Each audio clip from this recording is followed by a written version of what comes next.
የተመድ ሪፖርትን እንደግፋለን። አንዱ ዛሁን የምናነሳው ርዕስ ከዚህ ጋር የተሳሰረ ነው።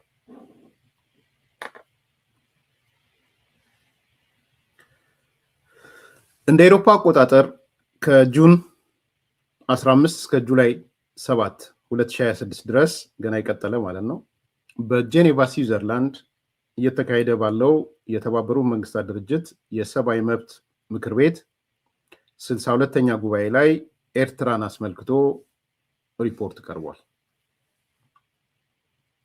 ይሄ ሪፖርት በጣም አነጋጋሪ ሆኖ ወጥቷል። በሌላ በኩል ይህንን ሪፖርት አስመልክቶ የቀይ ባህር አፋሮች ዴሞክራሲያዊ ድርጅት መግለጫ ወጥቷል። ያ መግለጫው የተመድን ሪፖርት እንደግፋለን የሚል መግለጫ ወጥቷል። ይሄ ባለ 2 ገጽ ሪፖርት ተመልክተነዋል። ለአዲስ ኮምፓስም ስለላኩልን የቀይ ባህር አፋሮች ዲሞክራሲያዊ ድርጅት እናመሰግናለን። በቀጥታ ለአዲስ ኮምፓስ ልከውልናል። ሌሎች ቦታም ወጥቷል። እናመሰግናለን። ኢን ኬዝ እነሱም ምላሽ ሰጥተዋል። ይሄ ሪፖርት ትንሽ አነጋጋሪ ስለመሰለ የተወሰነ ነገሮች እናንሳ። ያው ተያያዥ ነው ከቅድሙ ጋር ካነሳ ነው። የተባበሩት መንግስታት ሪፖርት ምን ይላል? መጀመሪያ ምን ይዘት አለው? ምን አነሳ? ቀስ ብዬ ሪፖርቱን በደንብ ስላየሁት ነጥብ በነጥብ ሰጣችኋለሁ። የተባበሩት መንግስታት ድርጅት የሰብአዊ መብት ምክር ቤት የምክር ቤቱ ልዩ መርማሪ ቡድኖች እና የስራ ባልደረቦቻቸው ያቀረቡት ሪፖርት የተለያዩ ከባባድ ክሶችን የያዘ ነው። አህመድ ሳላህ በጣም ነው የማመሰግነው። እግዚአብሔር ይስጥልኝ። አዲስ ኮምፓስ አመሰግናለሁ በጣም። አንደኛ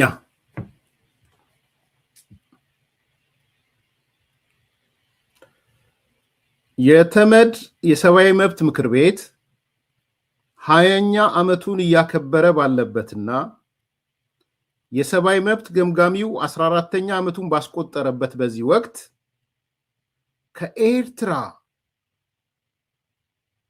ጥሩ ዜና ይዘን መምጣት ባለመቻላችን እናዝናለን ብለዋል። ድረስ ያረኩት እሱ ነው። በቃ ጥሩ ዜና ይዘን አልመጣንም ከኤርትራ። የተመድ የሰብአዊ መብት ምክር ቤት ነው ሲጀምሩ እንደዛ ነው። there is no good news።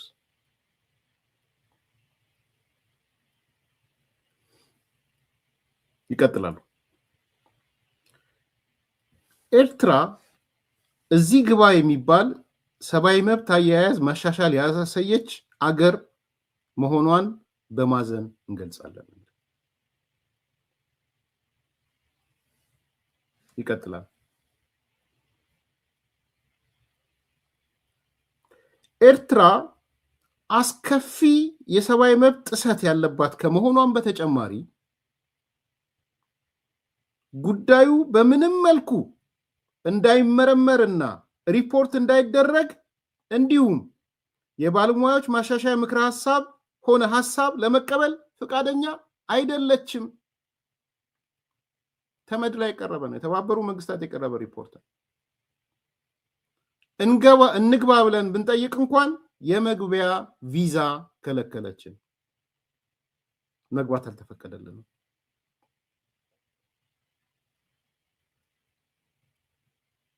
ጽምዶች ስሙ በደንብ ማታቁት ስለሆነ አይደለም የምነግራችሁ፣ ግን በቃ ህሊናችሁን አንድ ቀን የሆነ ቀን ክሊክ ያደርጋል ብዬ ስለማስብ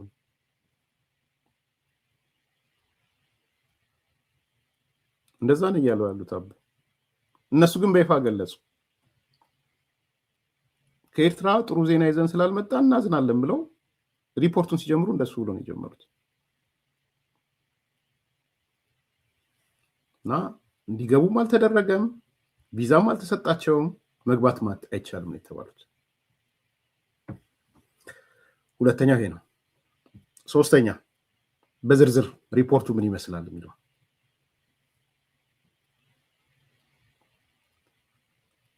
ኤርትራ ነፃ ከወጣች ጊዜ ጀምሮ የዴሞክራሲ ተቋማት፣ የህግ የበላይነት፣ የፖለቲካ ብዝሃነት፣ ነፃ መገናኛ ብዙሃን፣ ነፃ ሲቪክ ማህበራት ዝግ የሆነባት አገር ናት።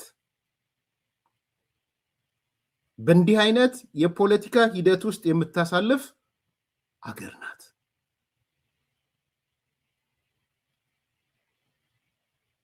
አሁን ከኤርትራ ጋር ቀርቦ ስለ ዴሞክራሲ የሚያወሩ ሰዎች፣ ስለ ምርጫ የሚያወሩ ሰዎች አሁን አያስቁ? ነፃ ከወጣች ቀን ጀምሮ የተባበሩ መንግስታት ሪፖርት ነው። ዲሞክራሲ ተቋማት የሚባል የለም። ምርጫ ቦርድ፣ ሰብአዊ መብት ኮሚሽን፣ እንባ ጠባቂ ምናምን ብላ የለም። የህግ የበላይነት የለም። አንድ ሰው ነው የህግ የበላይ ይዟል። ህግም አንድ ሰው ነው። የፖለቲካ ብዝሃነት፣ የፖለቲካ ፓርቲ የሚባል ተቃዋሚ፣ ተፎካካሪ ምናምን ተለጣፊ የለም። ኤርትራ ተለጣፊ አሁን አንዳንዴ አክት የምታደርጉት ተለጣፊ አብን ተለጥፎ ዛሬ 4 ወንበር መግኘቱ ይፋ ሆኗል መሰል 4 ወንበር ተለጥፎ አገኙ ምናምን ተለጣፊ የለም። የእናንተ የጽምዶ አለቃችሁ አስፈጻሚያችሁ ተለጣፊ የለውም።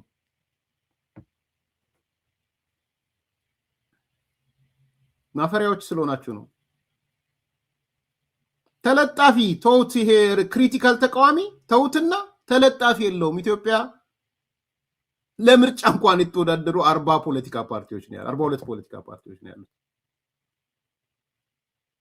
ከነሱ ውጪ ደግሞ ምርጫ ያልተወዳደሩም ማለት። ነፃ መገናኛ ብዙሃን የኔ ሪፖርት አይደለም፣ የተመድ ሪፖርት ነው። አንድ ለእናቱ ቴሌቪዥን፣ አንድ ለእናቱ ሬዲዮ የመንግስት እሱ በሆኑ ስፔሲፊክ በሆኑ ቋንቋዎች የሚያስተላልፍ የመንግስት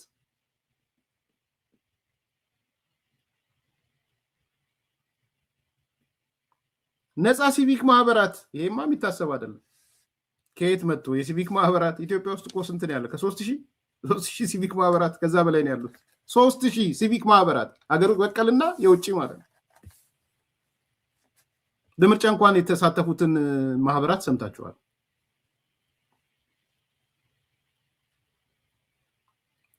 አሁን ማን ላይ ተቀምጠሽ ማንን ታሚያለሽ እኮ ይሄ ነው።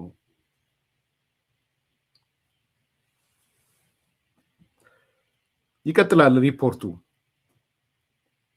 በኤርትራ የት እንደገቡ የማይታወቁ ለፍትህ ሳይቀርቡ የታሰሩ በርካታ ሰዎች አሉ።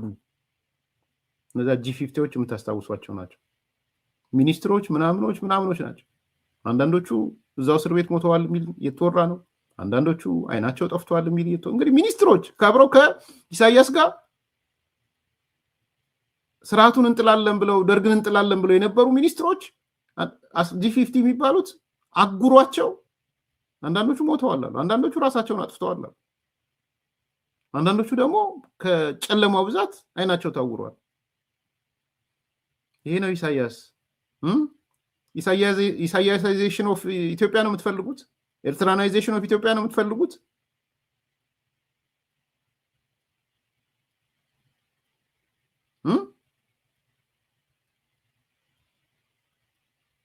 አህመድ ችግር የለውም። አውሮፓ ህብረት፣ የአፍሪካ ህብረት ያመጣውን እቀበላለሁ ብሏል። አይዞ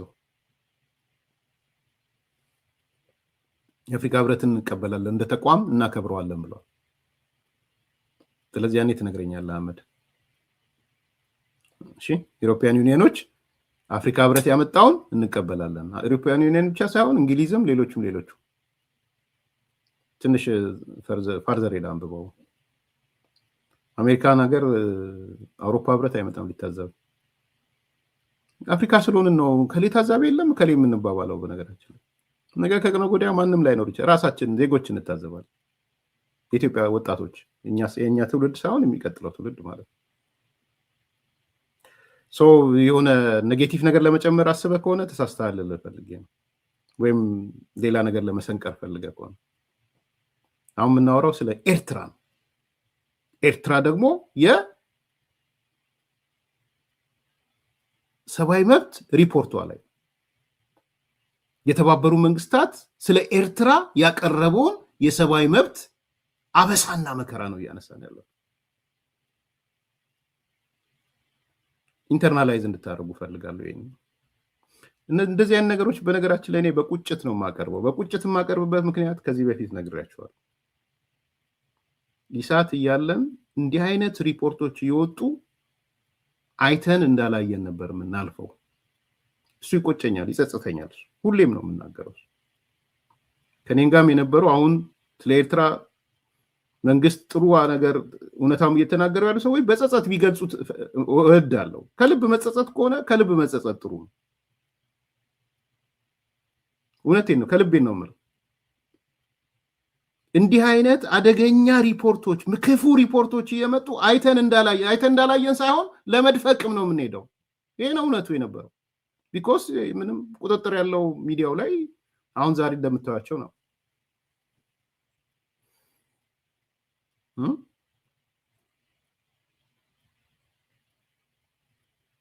ስለዚህ አሁን ግን ማረም፣ ማስተካከል፣ ኤርትራውያንም ወንድሞቻችን ናቸው፣ እህቶቻችን ናቸው። በአንድም በሌላ መልኩ ተሰደው ከ400,000 በላይ የመጡት ኢትዮጵያ ነው። ድንበር ከለለን እንጂ በባህሪም በአስተሳሰብም በነገው ዕጣ ፈንታም አብረን የምንዘልቅ ሀገሮች ነን ኤርትራና ኢትዮጵያ። ስለዚህ ደፍቀን አንኖርም። በእልህም ማቀርበው ለዛ ነው፣ እየካስኩ ነው ብዬ ስለማስብ ኤርትራውያን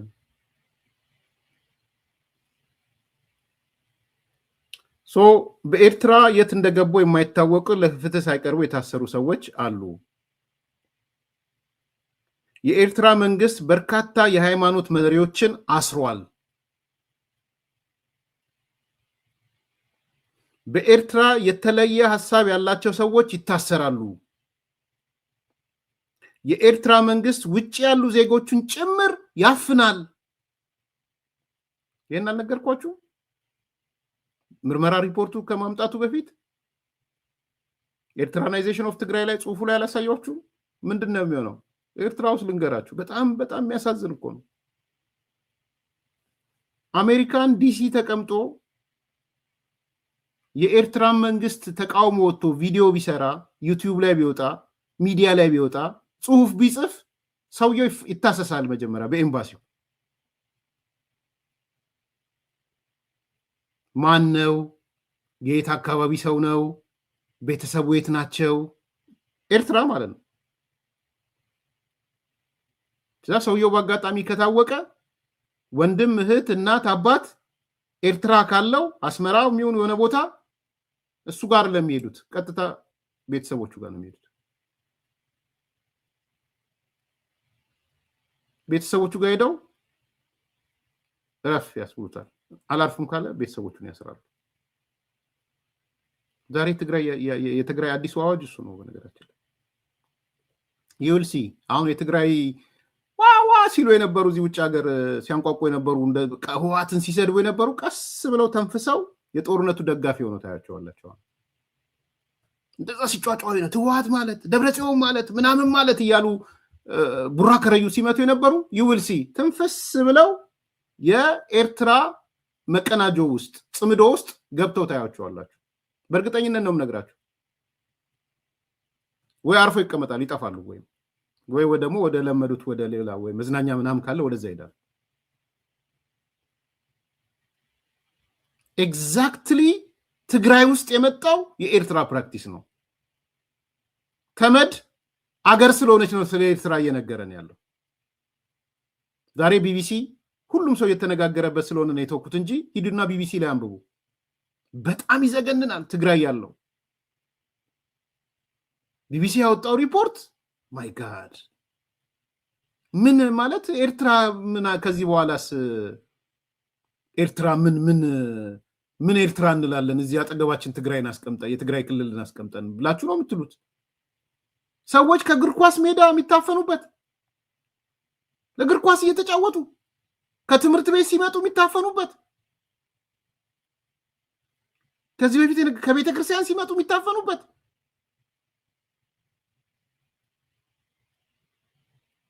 ባል ታፍኖ ተወስዶ ሚስት ስራ የላትም ቤቷ 2 ልጆች ይዛ ቢቢሲ ላይ ነው የወጣው።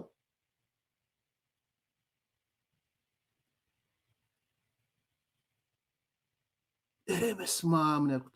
አሁን ባልየው የት እንደደረሰ ማታቅም የሰማችው ማሰልጠኛ ጣቢያ ገብቷል ተብሎ ሚስት ስራ የላትም 2 ልጆች ይዛለች። ባሏን ነው አፍነው የወሰዱት። የኛዋ ትግራይ ውስጥ ነው ይሄ የሆነ ያለው።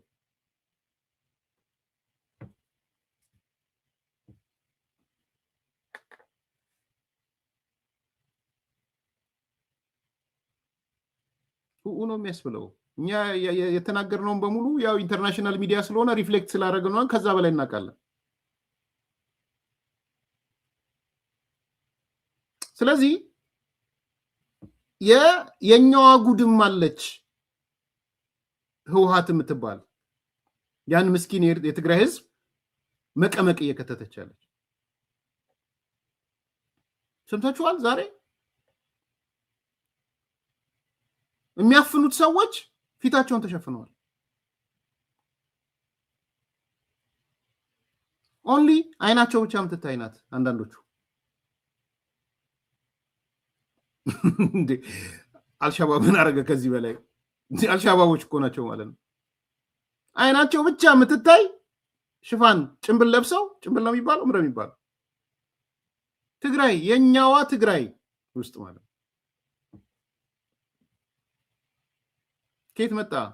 it's a best practice from benchmark ማናት ቤንችማርኳ? ኢሳያስ ኤርትራ ቦኮ ሃራም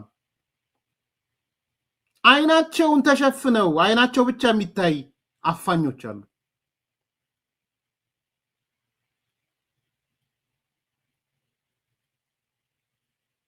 የማፊያ ቡድን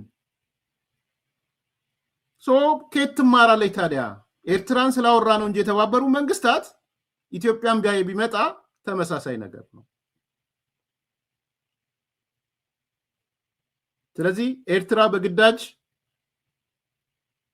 ከመንግስት ውጭ ያሉ ከኤርትራ ውጭ ያሉ ዜጎችንም ጭምር ታፍናለች። ከኤርትራ ውጭ ያሉትን ጭምር ነው የምታፍነው። አክቹአሊ ለውጡ አካባቢ በነገራችን ላይ ኢትዮጵያ ከገቡ በኋላ ብዙ ሰው እንደገደሉ ታውቃላችሁ። ኢሚዲየት ለውጡ ሲመጣ የኤርትራ የስለላ መዋቅርና የደህንነት መዋቅር አዲስ አበባ ገብቶ ነበር። አዲስ አበባ ገብቶ 3-4 ታዋቂ እኮ የኤርትራ መንግስት ተቋሚዎችን እኮ ገለዋል። 2-3 የረዘነ መጽሐፍ ላይም አለ። ዋና ክሪቲካል ተቋሚ የሚባሉትን እኮ ገለዋቸዋል እንደፈለጉ ማለት ነው። ስለዚህ አሁን ውጭ ሀገርም ያለህ ብትሆን አይ እኔ አሜሪካ ነው እየኖርኩ ያለሁት አውሮፓ ነው እየኖርኩ ያለሁት ብለህ የኤርትራን መንግስት ተርባለው ሞግታለው እናገራለሁ ብትል በልጆችህ ኤርትራ ካሉ በእናትህ በአባትህ ኤርትራ ካሉ በወንድሞችህ በአክስቶችህ በአጎቶችህ ፈርደ ነው። ይሄ ነው የዚህ ሚረር ኢሜጅ ነው ትግራይ ውስጥ የመጣው። ስለዚህ ከዚህ በኋላ እዚህ ውጭ ሀገር አሜሪካ ተቀምጦ አውሮፓ ተቀምጦ ምናምን ህወሓትን ተርባለው ምናምን የሚሉ ጥጋቸውን ነው የሚይዙት። ይውልሲ የጦርነቱ ዋነኛ ደጋፊ ሆነው ይወጣሉ። ጦርነቱ ሲጀመር ታያችሁ የኃይል አሰላለፋቸውን ታያላችሁ። ከነ ደብረጽዮን ጋር ነው የሚሆኑት የኃይል አሰላለፋቸው። ኢቭን ኒውትራል አይሆኑም። ኢቭን ኒውትራል እንኳን መሆን ስለማይቻል ስለማይፈቀድ ኒውትራል አይሆኑም። ከነ ደብረጽዮን ጋር ነው የሚሆኑት። ከኢሳያስ ጋር ነው የሚሆኑት። ጭንብላቸው ነው የሚገፈፈው። ቢኮስ እንደ ሰውም ለቤተሰባቸው ሊፈሩ ይችላሉ። እኔ ለምን ለቤተሰባቸው አልፈሩም አልልም።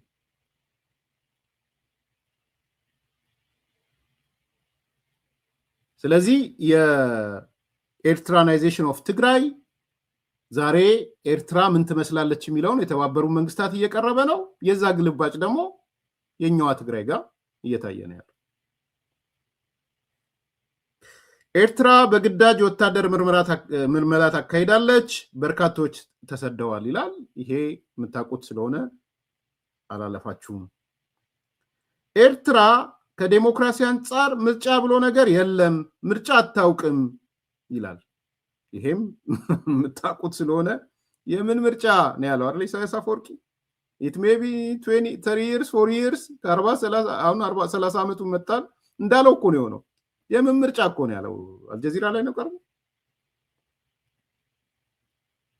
የምን ምርጫ በተባበሩ መንግስታት ውስጥ ምርጫ አርጋ ማታቅ አገር እንደ የተበላሸ ምርጫ አርገች እኮ ይሻላል።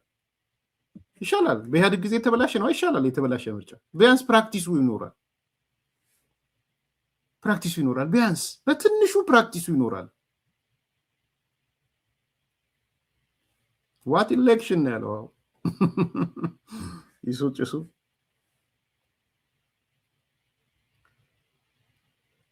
ከ45% በላይ የሆኑት የኤርትራ ወጣቶች በአገሪቱ የፖለቲካና አስተዳደር ጉዳዮች የሚሳተፉበት አንዳችም እድል የለም። በጣም ሾኪንግ ነው በነገራችን ላይ። ከ45% በላይ የሆኑት የኤርትራ ወጣቶች የትኛውም አይነት የፖለቲካና የአስተዳደር ጉዳዮች ላይ አይሳተፉም።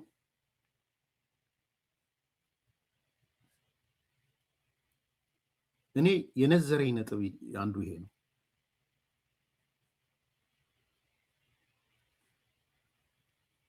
በጣም የሚነዘር ነጥብ ነው በነገራችን ላይ።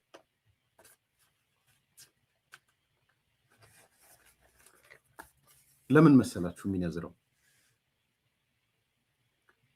አሁን የማስበውን ነገርም ልንገራችሁ በዛው። የትግራይንም ትላንት ጀምር አድርጌው አይ ቲንክ ቆራርጠው ሲወያዩበት አይቻለሁ፣ ልከውልኝም አይቻለሁ በቲክቶክም። አንዳንድ ጊዜ ምን አስባለሁ ከስትራቴጂክ በላይ ለምሳሌ ስትራቴጂ 10 ዓመት ሊሆን ይችላል፣ 5 ዓመት 10 ዓመት ነው አይደል? እስቲ ከስትራቴጂ አልፈን የሆነ ዓመት ግብ እናስቀምጥ። ያን የኢትዮጵያ 2020 እንደሚባለው ዝም ብዬ እስቲ ኤርትራ በዚህ መልኩ ትቀጥልና አሁን በያዘችው መልኩ ትቀጥልና የዛሬ 15 ዓመት አሴ ኮንስታንት ባለው ትቀጥል ብዬ እንቱን ቫሪያብሎቹን ኮንስታንት አደረኳቸው።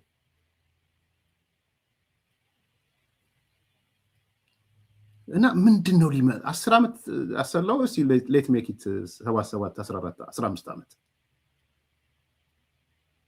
ይብን ኦኬ 10 ዓመትም አድርጉት ከፈለጋችሁ። እንደ ፈረንጆቹ እንደው 15 ዓመት ብናደርገው በ2040 ላይ የዛሬ 15 ዓመት እስቲ ኤርትራን ሳልዋት ነገሮች ኮንስታንት ሄደዋል ብላችሁ ቫሪያብሎቹን በሙሉ ኮንስታንት አድርጓቸው።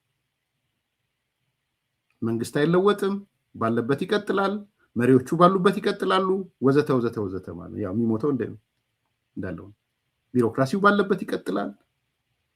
ቢኮዝ ለውጥ ያስፈልጋል ምናምን የሚሉ አይደሉም እንደምታዩት።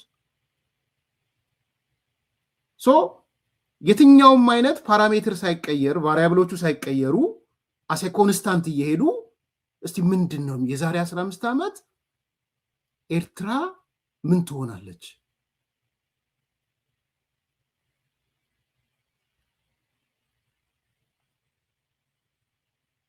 እንደሱ የሚያስብ የኤርትራ ልጆች አሉ ይሆን?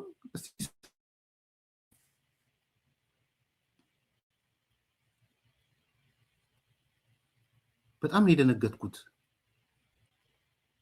ለምን መሰላችሁ? ስለ ኢትዮጵያ አልደነገጥኩም ባይዘው። ስለ ኤርትራ ግን በጣም ነው የደነገጥኩት። የመጀመሪያው የ15 ዓመቱ ሊደሩ ይቀጥላል ማለት ነው። መሪዎቹ ባሉበት ይቀጥላሉ። መሪዎቹ ኖት ኦንሊ ኢሳያስ እስከ ወረዳ ያደራጃቸው መሪዎቹ እንዳለ በጫካ ትግል ውስጥ የነበሩ ናቸው ማጆሪቲው። ኢሳያስ ቀንሱት እኮ ብያለሁ። ኢሳያስን ቀንሳችሁም ቢሆን ኢሳያስ 5 ዓመት የሚቆይ አይመስለኝም። እሱን ያለው መረጃ እንደዛ ነው የሚያመላክተው። ባለፈው ማስቻል ግን የሆነ እኮ ከሆነ ሰው ወሰደው እንበል ሰብስቲዩት አድርጎት ያለው አስተዳደር ይቀጥል። እንደው ሩቅ አረኩት መሰለኝ 10 ልበለው። ሉክ ኤርትራ ውስጥ የወረዳ አስተዳዳሪዎቹ የዞን አስተዳዳሪዎቹ ወረዳ የሚባል ካለ የፌዴራሉ ምንድነው የመንግስቱም በሙሉ በረሃ ውስጥ የነበሩ ሰዎች ናቸው። በኤርትራ የነጻነት ትግል የሚባለው የነበሩ ናቸው። እሱ ብቻ አይደለም፣ አብዛኞቹ ደግሞ ሚሊቴሪ ናቸው። የወረዳ አስተዳዳሪ ምናምን ዞን አስተዳዳሪ ምናምን የሚሏቸው ወታደሮች እንደሆኑ ታውቃላችሁ። ወታደሮች ናቸው። ኦኬ፣ እንደው በአማካይ የትጥቅ ትግሉን ደምራችሁ ዛሬ ላይ ኦን ዲ አቨሬጅ የ70 ዓመት ሰው ቢሆኑ ነው። ኦን ዲ አቨሬጅ ደምሬ ቀንሼ ማለት ነው። ሜክ ኢት ፕላስ 10 ተውት 15 ነው። ይሄ ሁሉ አመራር አንዴ ነው ዘጭ የሚለው። የዛሬ 10 ዓመት 80 ዓመት ይሆናቸዋል።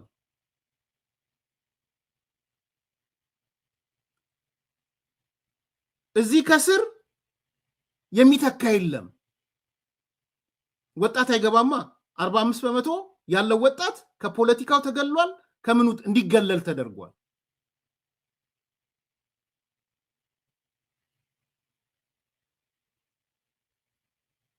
ሌሳሲዩም አልኩኝ እኮ አቤ ነገሮች የሚገለበጡ። ለዚህ ነው እኮ ዌክ አፕ ኮል እኮ ነው እየሰጠው ያለሁት። እንድንነጋገርበት የምፈልገው ሰዎች ሾክ እንዲያደርጉ ስለፈለኩ። የቲፒኤልኤፍ እኮ ያጋጠመው እሱ ነው። ቲፒኤልኤፍ እና ደብረጽዮን እኮ ሌላ እኮ አይደለም። ደብረጽዮን ሲመጣ ሲገባ ጌታቸው አሰፋ ምናምን ፈትለወርቅ ጋንገስተርስ ሄደው ሆልድ አደረጉት። እንደውም ቲፒኤልኤፍ እኮ ወጣቶች ምናምን አምጥቶ የተወሰነ አለው እኮ። ግን ዋናውን የያዙት ማን ናቸው?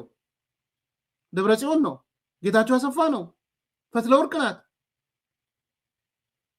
ባሌማ ነው። ሌሎቹ በዙሪያ ብታየው እነዛ ጫካ ያሉት እኮ ናቸው። ያኔ መተካካት የሚል ፖሊሲ ሲመጣ እኮ ያበዱት እነሱ እኮ ናቸው። የምን መተካካት ብሎ ማለት ቢያንስ ትግራይ በኢትዮጵያ ማዕቀፍ ውስጥ ስለነበረች በጣም ብዙ ወጣቶችን ፈርተዋል። ትግራይ ውስጥ ብዙ ከህወሓት መዋቅር ውጭ ያሉ በጣም የተማሩ ፖለቲካ የሚያውቁ ወጣቶች አሉ ትግራይ። ይሄ የለም ነው እኮ እያልኳቸው ያለው። ኤርትራ ትምህርቱ የለም፣ ዲግሪ የሚባል የለም፣ ዩኒቨርሲቲዎቹ የሉም፣ ምርምር የሚባል የለም። አንድ ጊዜ ወታደር ሆኖ ብሔራዊ ውትድርና ከገባ እድሜ ልኩ ብሔራዊ ወታደር ነው።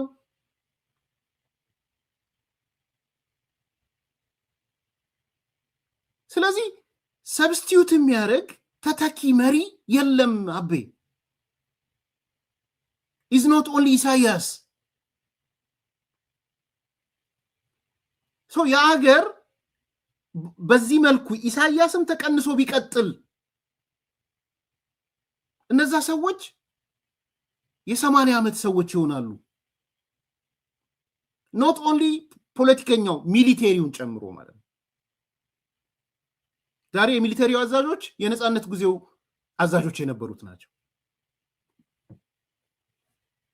ቴንኪ ኮኮ የስፖርት ሚኒስትሩ እንኳን ሜጀር ጀነራል ረመዳን የሚባለው አለ። ቴንኪ ለመረጃ። አሁን ሮመዳን ስንት ነው እንትኑ? በእርግጠኝነት ነው የምናገረው። ሮመዳን የበረሃው ጊዜም ወይ ጀነራል ነበረ ወዲያው ወይ የኮር እንደዚህ የመሪ ነበረ ማለት ነው።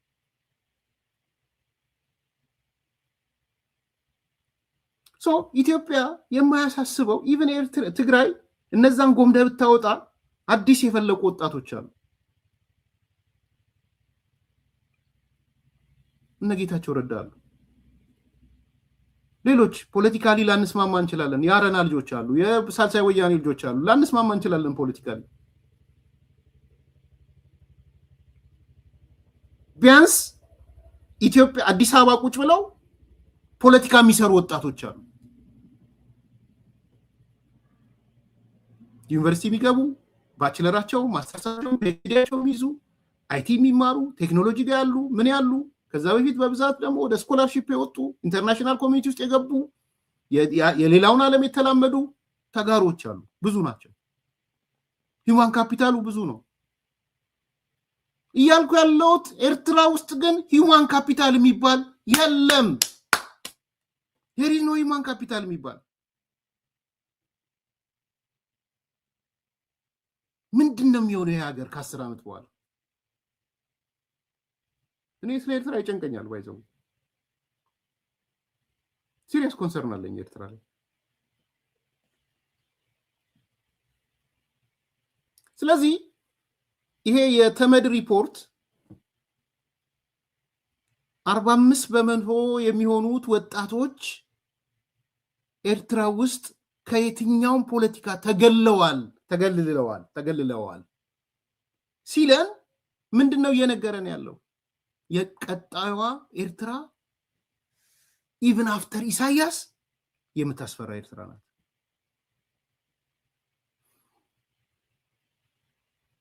this is so serious። ከኢሳያስ በኋላ ኤርትራ ልትፈርስ ትችላለች። የኛ አይጠቅመንም። ከኢሳያስ በኋላ ግን የመፍረስ እድሏ በጣም ሰፊ ነው። ሶማሊያን የመሆን እድሏ ማለት መፍረስ ማለት የግዴታ ብትንትን ብሎ የሆነ ሀገር መሆን ማለት ላይሆን ይችላል። ሶማሊያ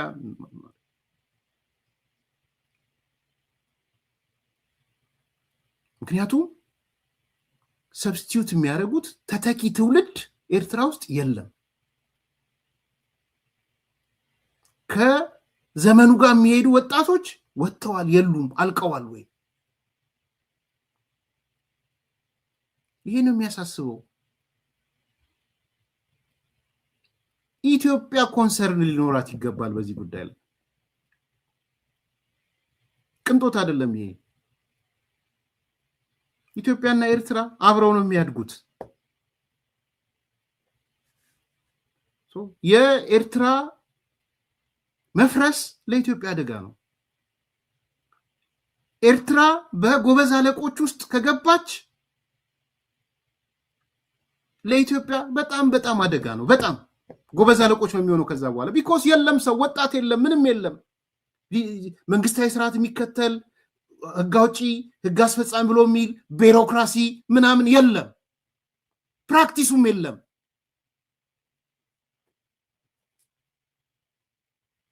አስቡበት ኤርትራውያን፣ ኢትዮጵያውያንም አስቡ እስቲ። እንትን ስክፈቱ ውይይት ላይ ከ10 ዓመት በኋላ ኤርትራ ብላችሁ ክፈቱ።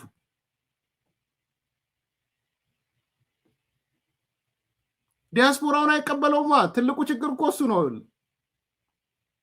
የዲያስፖራው አንደኛ ካለው ጋር አልተሳሰረም ካለው ጋር። ሁለተኛ የተተፋ ነው ዲያስፖራው። መጥቶ እዛ ሊገባ ይችላል በተወሰነ። እሱንም እኮ የመፍትሄ አካል ሊሆን ይችላል።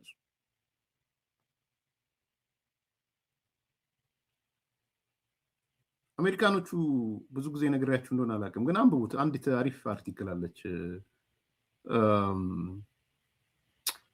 ለሁለተኛ ለሶስተኛ ጊዜ ነው የምነግራችሁ። ቺካጎ ቦይስ የሚባሉ አሉ አሜሪካኖች። ቺካጎ ቦይስ አሜሪካኖቹ የሆነ ቺሊ አጠኗት። ቺሊ ያው አሜሪካኖቹ መቆጣጠርም ስለፈለጉ ምንድነው ያደረጉት? ከቺሊ ወጣቶችን መልምለው አመጡ እና ታዋቂ ዩኒቨርሲቲ ቺካጎ ያለው ዩኒቨርሲቲ ይላቋቸው ኢኮኖሚስቶች ምናምኖች አድርገው ማለት በጣም ብዙ በጣም በርካታ መልምለው አመጧቸው። ጎበዝ ጭንቅላት ያላቸው የሚሏቸው ሰዎች ቺካጎ ቦይስ። ዝም ብላችሁ ቺካጎ ቦይስ ብላችሁ ብትገቡ እንትን ላይም ጎግል ብታደርጉም ታገኛላችሁ። እና ቺካጎ ያለ ታዋቂ ዩኒቨርሲቲ ከተው ኢኮኖሚክሱን ምኑን አስቀጠቀጧቸው። ያኔ ምን እያሰኑበት ነበር አሜሪካኖቹ? ቺሊ ላይ ለውጥ እንደሚመጣ እያሰቡ ነው፣ እየሰሩ ነው ውስጥ ለውስጥ ቺሊ ላይ ለውጥ እንዲመጣ። ደሞመንት ለውጡ ሲመጣ ኢኮኖሚስቶቹ እንዲገቡ አደረጓቸው። ኦልሞስት ሊበራላይዝ አደረጉት የቺሊን። ፌል ያደረገ ነገር አለ ግን አትሊስት ወደ ሊበራሊዝም እንዲሄድ የቺካጎ ቦይስ ትልቅ ሚና ተጫውተዋል ሄደው ማለት ነው።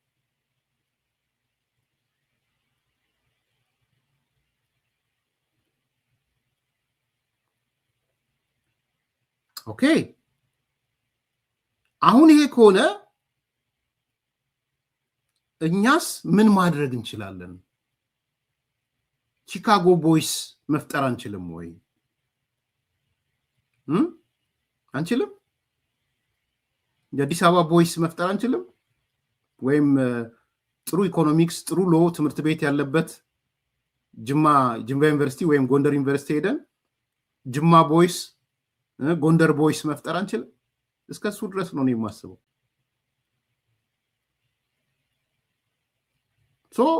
የኢትዮጵያ መንግስትም እንደ መንግስት ነገ ከነገ ወዲያ ከባህር በሩም ከምኑም ጋር ተያይዞ ነው። በነገራችን ላይ ቺካጎ ቦይስ እንደተፈጠሩት አሜሪካን ሀገር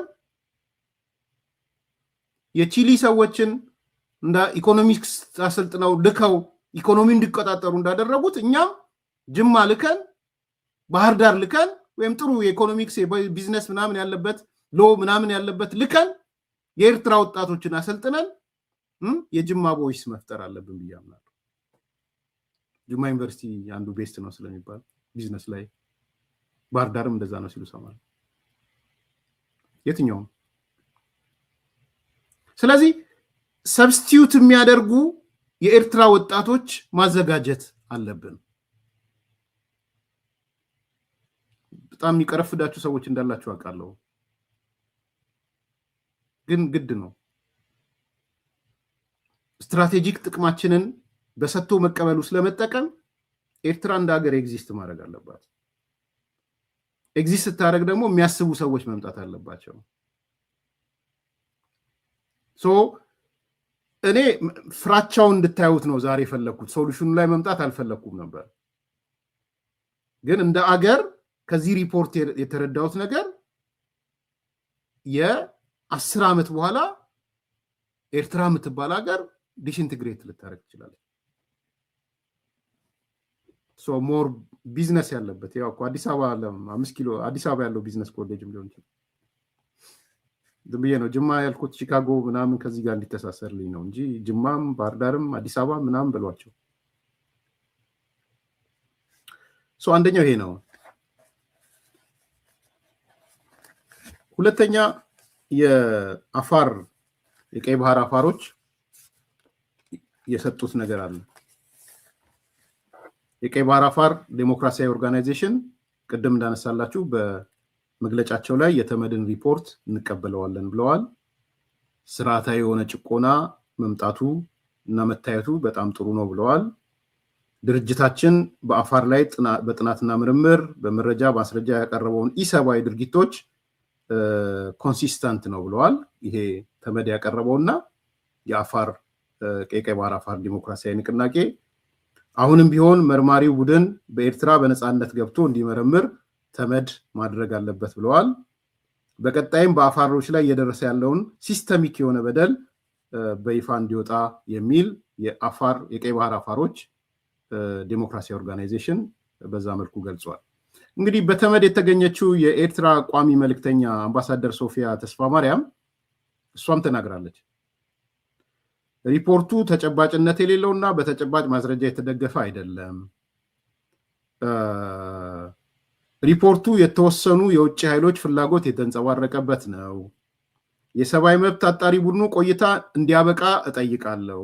ምክር ቤቱ የቀረበውን ሪፖርት ውድቅ አድርጎ የሰብአዊ መብት አጣሪ ቡድኑን ይበትንልኝ ብላ የተመድ የኤርትራ ቋሚ መልእክተኛ አምባሳደር ሶፊያ ተስፋ ማርያም እሷ ደግሞ በዛ መልኩ ተከራክራለች። ያው የለመዱት ነው፣ ውጫዊ ነው፣ የውጭ ኃይሎች ናቸው፣ የሆነ ሀገሮች ፍላጎት የተንጸባረቀ ኤክስተርናላይዝ ነው የሚያደርጉት፣ ሁሌም ኤክስተርናላይዝ ነው የሚያደርጉት።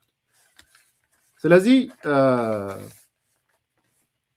እነሱም ተቃውመዋል። ባጭሩ እንግዲህ ሰብሰብ ተደርጎ ሲታይ ይሄ ነው። እኔ ማጠቃለያዬ ከዛሬው የነገዋ ኤርትራ ታስፈራኛለች። ከዛሬው with the assumption of everything constant በሚል ማለት ነው። እንደ አገርም መቀጠል የምትችልበት ነገር አይኖርም።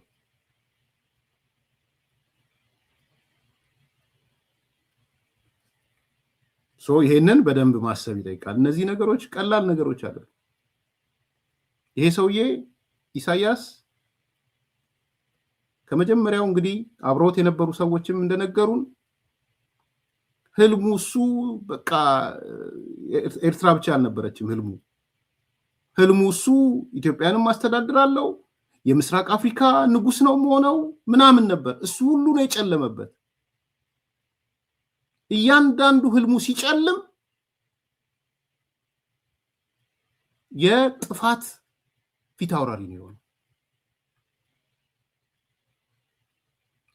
ባለፈው አንስቼላችኋለሁ የሌንጮ ለታ መጽሐፍ ላይ ኢሳያስ ኤርትራ አነሰችበት ይላል። ሌንጮ ለታ አነሰችበት፣ ደነገጠ ይላል። እንደውም ኤርትራ እጁ ላይ ስትወድቅ ደነገጠ እና አገኘኝ ይላል ሌንጮ። እንዴት ነው ሰላም ነው